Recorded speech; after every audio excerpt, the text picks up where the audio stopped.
एक माँ जो अपने बच्चे को 9 महीने अपने भीतर पालती है, उसकी हर सांस, हर दर्द, हर डर सिर्फ उस बच्चे के लिए सहन करती है। उस माँ को तब नहीं पता होता कि एक दिन वही बच्चा उससे मुंह मोड़ लेगा। बच्चा बीमार हो तो माँ की रातें जागते हुए कटती हैं। डॉक्टर, दवाइयाँ, इंजेक्शन, पोलियो की बूंदें, सब माँ के दिल पर गुजरता है। स्कूल की फीस, किताबें, यूनिफॉर्म, होमवर्क और भविष्य की चिंता, माँ हर मोड़ पर अकेली खड़ी रहती है। माँ अपनी कमाई बचाती है ताकि बच्चा अच्छी पढ़ाई कर सके, अपनी ज़रूरतें काटती है ताकि बेटे की डिग्री पूरी हो सके। माँ की जवानी बच्चों के भविष्य में खर्च हो जाती है और माँ को इसका कभी अफसोस नहीं होता।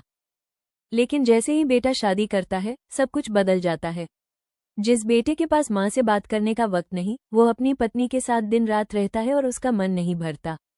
माँ की आवाज़ धीरे धीरे चुभने लगती है। माँ बोले तो उसे दखलंदाज कहा जाता है। पत्नी बोले तो कानून, समाज, पुलिस, डॉक्टर सब तुरंत खड़े हो जाते हैं। भारत का कानून माँ के त्याग को नहीं देखता, माँ की चुप पीड़ा किसी कागज में दर्ज नहीं होती। माँ की पूरी जिंदगी, पूरी कमाई, पूरी ताकत बस इस्तेमाल हो जाती है। अंत में बचती है लाचारी, बेबसी और अकेलापन। न कोई पूछने वाला, न कोई सुनने वाला। यही है आज का कड़वा सच।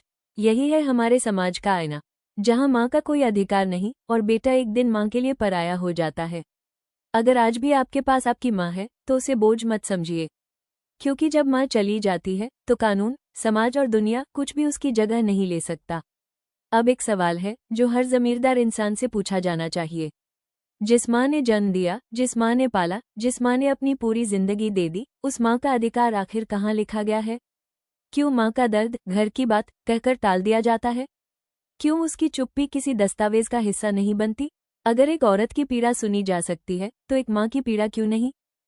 ये किसी एक माँ की कहानी नहीं, ये लाखों माँओं की खामोश चीख है। यह न किसी के खिलाफ है, न किसी से नफरत है, ये सिर्फ एक सवाल है, क्या एक माँ का सम्मान सिर्फ बचपन तक ही सीमित है? या फिर उसे भी उम्र भर सुने जाने का हक है? सोचिए, क्योंकि जब समाज नहीं सोचेगा, तो माँ यूं ही चुपचाप टूटती रहेगी।